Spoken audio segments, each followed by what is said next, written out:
We do know that the Salvation Army began work in Charleston on November the 5th, 1904, and that the first Corps officers were Captain and Mrs. Figgins and Lieutenant Twigg.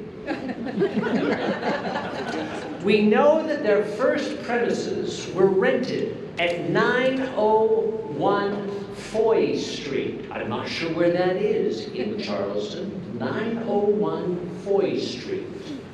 But we don't know a great deal beyond that. All of that has been lost to history.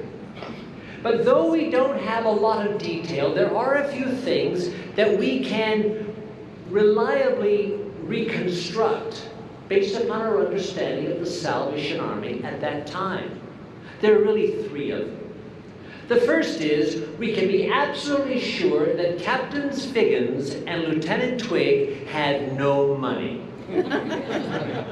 Whenever the Salvation Army starts something new, there is never enough money. Can I get an amen from the Salvation Army officers here tonight? Yes, indeed. The second thing that we can reasonably anticipate is that they weren't really concerned with fashion. Salvation Army officers in those days would wear very thick serge uniforms. The men would normally wear what were essentially pith helmets. And the women wore bonnets that were essentially inverted coal scuttles that would come way out here into the distance.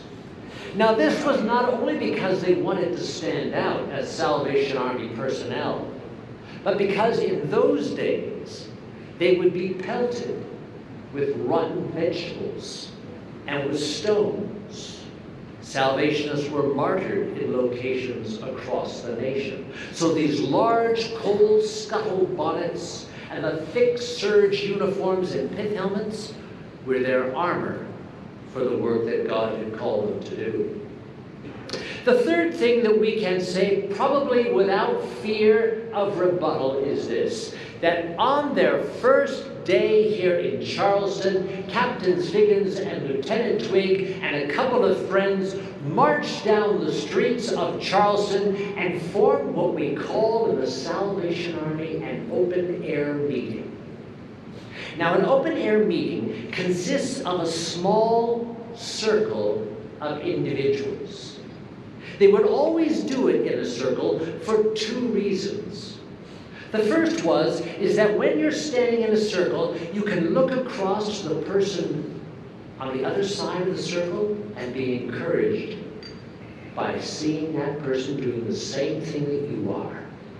So it was designed to build their morale. But they had another idea in mind when they would form those open-air circles.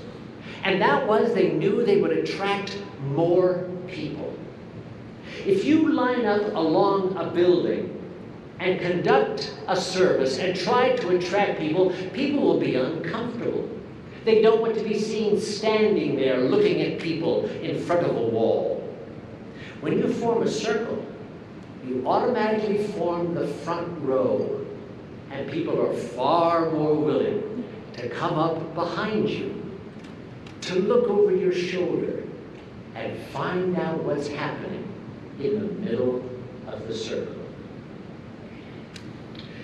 That little circle was probably very small on that first day in Charleston.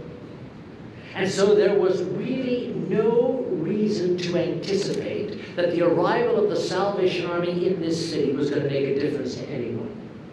They had no money, so they probably would not be able to make their first month's rent in their building.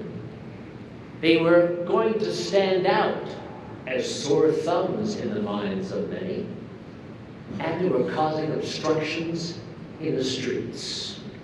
There was absolutely no reason to believe that the Salvation Army would have an impact on Charleston, West Virginia. And there was certainly no reason to believe that you and I would be here tonight, 117 years later, celebrating the continuing service of the Salvation Army in this community. So the question that you and I can ask ourselves is, why? Why are we here 117 years later? How is it the Army has lasted this long? Well, I would like to suggest this evening it's because of the message that they proclaimed and that we still proclaim today. And you've heard it many times this evening already, a message of hope. That is something with which people always identify, that they always need, and it has been the message of the Salvation Army throughout its history.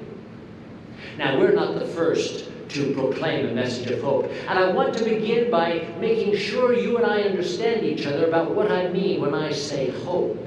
I'm not talking about sentimentality. I'm not referring to mere emotion. Much to the dismay of my wife, life is not a Hallmark movie.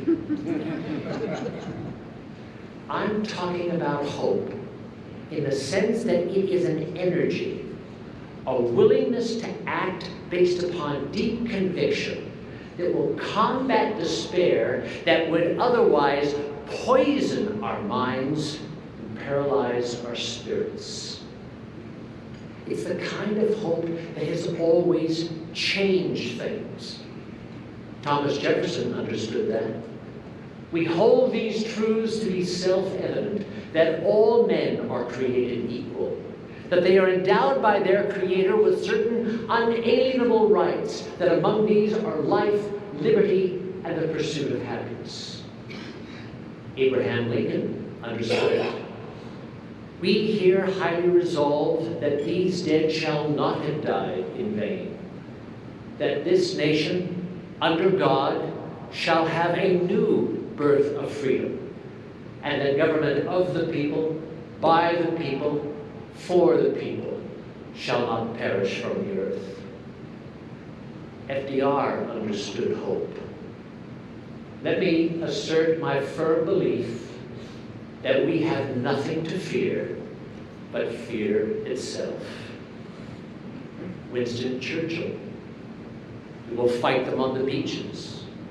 We will fight them on the landing grounds. We will fight them on the fields and in the streets. We will fight them in the hills. We will never surrender. Dr. Martin Luther King Jr., I have a dream that one day my 4 children will live in a country in which they are judged not by the color of their skin, but by the content of their character. And friends, the highest representation of that kind of hope came from the mouth of Jesus Christ himself in Luke 18:27. What is impossible with men is possible with God. That's hope. A lot is being said this week about National Salvation Army Week.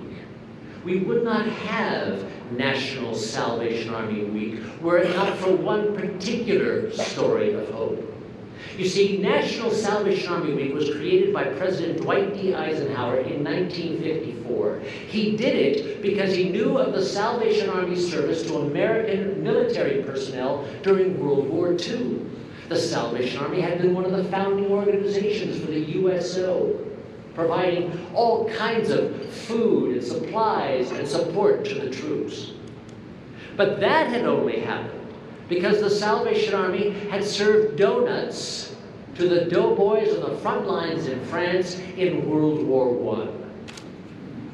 But that only happened because of an invitation from General John J. Pershing, who led the American Expeditionary Force. But do you know that it was a story involving General Pershing that started it all? In 1915, Brigadier John Pershing was appointed by the U.S. Army to serve at the Presidio in San Francisco. And while he was away on maneuvers in Texas, a terrible fire swept his home, killing his wife and 2 daughters. When he returned home, he saw the damage that had been done, and he could only say they had no chance. he received a short letter from Colonel Henry Lee, the Salvation Army officer in San Francisco. We don't know what Colonel Lee said, but we do know how Brigadier Pershing responded.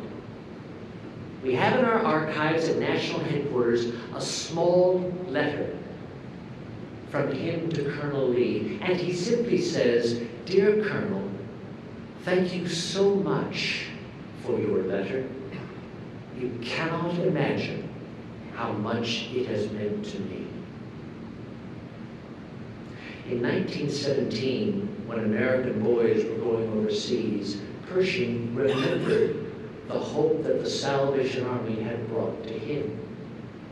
And by virtue of that, hope was brought to thousands of doughboys, to millions of Americans, to generations of those who have not only served in the military, but been relatives of those who have served in the military. Hope, in the sense that I am expressing it tonight, friends, is something that fills our cup and then it overflows and it goes across the table and down onto the floor throughout the house. It is a hope that multiplies over time and over place. That is the kind of hope that the Salvation Army has always believed in and continues to practice here in Charleston today. Last November, here in Charleston, a grandmother brought 4 little children to the Corps. The mother was suffering terribly from addiction. The grandmother wondered if the Salvation Army could do something for those 4 little children. And of course the Army could. Toys, the opportunity to become involved in youth activities. They're looking forward to being part of what goes on in the Boys and Girls Clubs with the Salvation Army. And how about the man who found himself in the cold weather shelter here in Charleston? He didn't have any money, but the Salvation Army said, "We'll hire you. You could be a bell ringer. We'll put you down at Walmart." He rang the bell. The store manager saw him and hired him. He's now an employee of that Walmart. He has a place to live. He has a future. And he volunteers at the Salvation Army. Hope multiplied. Friends, I have to make a confession to you here tonight. Whenever I give a speech on an occasion such as this, I don't give just one speech. I actually give 4. The first one is the one that I write out. The second is the one that I actually deliver. The third one is the one I tell myself I should have delivered while I'm going back home. And then the fourth one is the one that people tell me the following day they actually heard. And tragically, that often has nothing to do with any of the other 3. So let me be absolutely clear here tonight. You are in the circle. You are standing with the Salvation Army. And though people are not literally looking over our shoulders here tonight as we gather today to remember 117 years of service and the work that's been done in the past year during the pandemic, you can be absolutely sure that the world as a whole is looking over our shoulders tonight because it wants that same hope. So there's work to be done. We thank you for all that you have done, but we ask you to join us to take this small circle here this evening and do even more in the future. Because there are still homeless people in the rain. There are still children that are hungry. There are still people who are lonely and in despair. If the Salvation Army continues to proclaim hope, we can do something about it. Doesn't that sound like what the founder of the Salvation Army said? In his last public appearance in the Royal Albert Hall in 1912, William Booth was completely blind. His wife had been dead for 32 years of breast cancer, and he had just lost his best friend in the sinking of the Titanic. He was taken to the center of the platform in the Royal Albert Hall in London in front of 5,000 Salvationists. And he uttered words on that occasion that continue to encourage and challenge Salvationists and those who stand with us in that circle even today. He said this: "While women weep as they do now, I'll fight. While little children go hungry as they do now, I'll fight. While men go to prison, in and out as they do now, I'll fight. While there is one drunkard left, and while there is yet one dark soul without the light of God, I'll fight. I'll fight to the very end." Thank you for being here tonight, and God bless you.